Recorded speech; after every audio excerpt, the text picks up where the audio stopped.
এটা হচ্ছে double petunia. এটা দেখছেন পিটুনিয়ার পাতাগুলো অনেক ঝাড়, ঠিক গোলাপ ফুলের মতো হয়ে আছে। এটা হাইব্রিড পিটুনিয়া বলা যায়। এখন পিটুনিয়া গাছের পরিচর্যা ঠিকভাবে করলে ফেব্রুয়ারি মার্চ এইভাবে দারুণ ফুল পাবেন। এখন যেহেতু আপনার পিটুনিয়া গাছের ফুল সব এসেই গেছে, কিছু কুঁড়ি এখনো ফুটছে, বাকি আছে, তবে কুঁড়ি এসেই গেছে, ফুল ফুটে গেছে। আপনি এখন কম পয়সায় একটা সার করে নিন। এখন খোল জল দেওয়ার প্রয়োজন নেই, নাইট্রোজেন জাতীয় খাবার দেওয়ার প্রয়োজন নেই।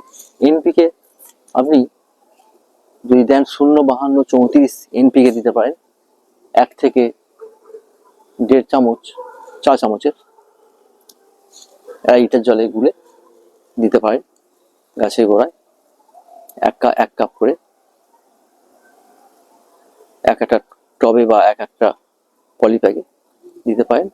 অথবা আপনি আপনি পটাশিয়াম ফসফেট জাতীয় খাবার এতে দিতে চান, তাহলে কম খরচা নেই, বিনা পয়সায় আপনি একটা সার বাড়িতে তৈরি করে নিন। রান্নাঘরের মধ্যে একটা বাস্কেট রাখুন, বাস্কেটের মধ্যে 2 লিটার জল নিয়ে নিন।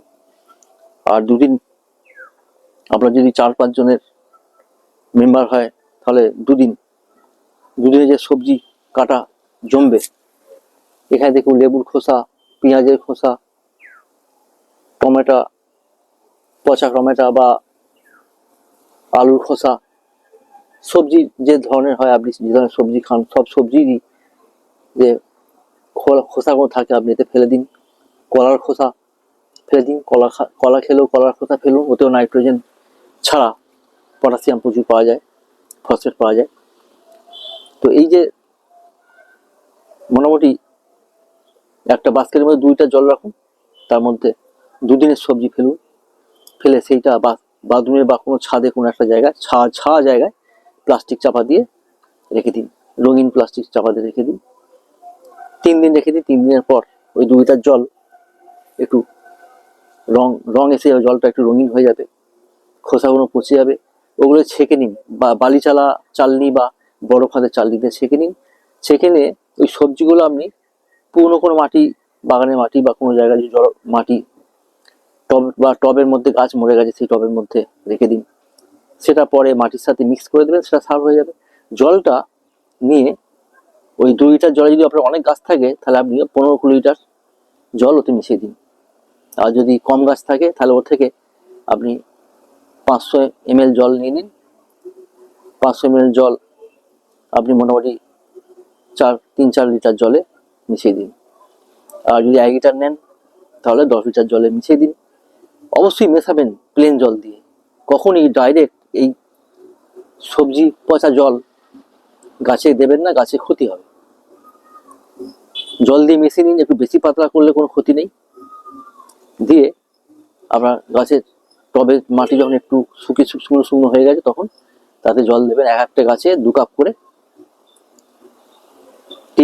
টি কাপের 2 কাপ করে এক একটা গাছের টবে বা পলিব্যাগে দিন 15 দিন পর পর। তাহলে এই গাছের সাইজ ভালো থাকবে, রং ভালো থাকবে, গাছের ফুলে লাস্টিং করবে, গাছ এরকম সবুজ থাকবে। আর ফুলের মোটামুটি মার্চ যেসব ফুলগুলো ফুটে এসেছে, সেটা বেশি দিন, যতদিন থাকার কথা তার থেকে বেশি দিন থাকবে যদি আপনি এই জল দিতে পারেন।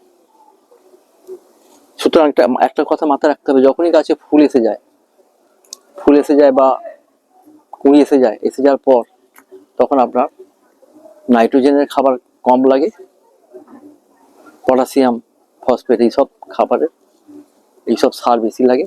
সেই জন্যে বিনা পয়সায় বাড়িতে সবজি পচা জল দিন, প্লেন জলে মিশিয়ে।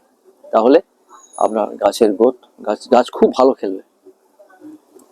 এটা ছিল আজকের নলেজ। আর বাকি যে সব আমি আগে বলেছি ভিডিওতে, জাব পোকা, রোগ পোকা দমনের জন্য কাকা 1 ml 1 লিটার জলে গুলে যেমন বলেছিলাম দেবেন। নিম অয়েল 15-20 দিন পর পর 3 ml 1 লিটার জলে গুলে দেবেন, সকালে বা সন্ধ্যায়।